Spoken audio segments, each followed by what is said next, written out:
السلام علیکم ورحمۃ اللہ وبرکاتہ۔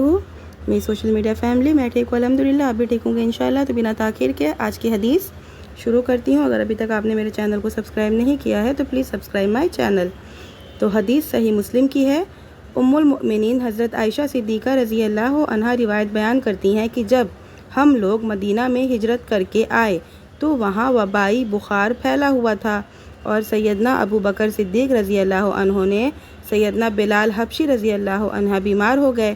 پھر جب رسول اللہ صلی اللہ علیہ وسلم نے اپنے اصحاب کی بیماری دیکھی تو دعا کی کہ اے اللہ، مدینہ طیبہ کی محبت اس طرح ہمارے دلوں میں ڈال دے جس طرح تو نے مکہ کی محبت ہمارے دلوں میں ڈالی ہے، بلکہ اس سے بھی زیادہ، اور مدینہ کی آب و ہوا ہمارے لیے اچھی کر دے اور ہمیں مدینہ کے سا اور مد میں برکت دے اور اس کے بخار کو جحفہ کی طرف پھیر دے۔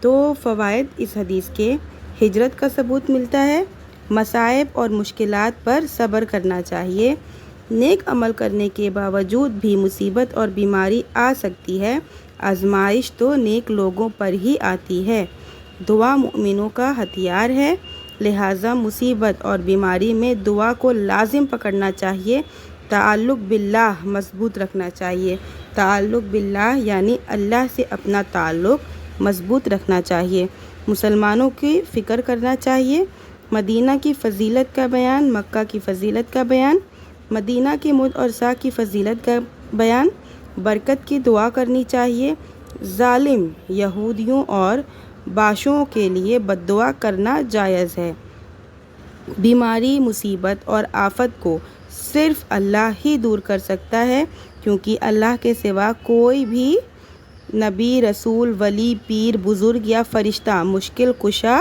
نہیں ہے۔ مدینہ میں رہتے ہوئے بیماری اور پریشانی پر صبر کرنا چاہیے۔ نبی کریم صلی اللہ علیہ وسلم بشر تھے، اللہ کے افعال کا دعا میں وسیلہ لینا جائز ہے۔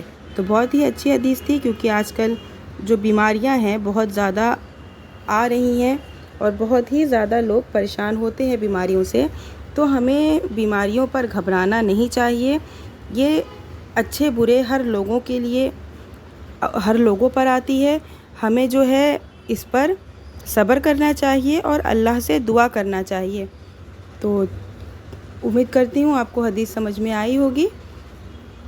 ملتے ہیں نیکسٹ حدیث میں۔ آپ کہاں سے میری ویڈیو کو سن رہے ہیں مجھے کمنٹ میں ضرور بتائیے۔ اگر آپ کا کوئی سوال ہے تو آپ وہ سوال بھی کمنٹ میں مجھ سے پوچھ سکتے ہیں۔ ملتے ہیں نیکسٹ ویڈیو میں۔ وعلیکم السلام ورحمۃ اللہ وبرکاتہ۔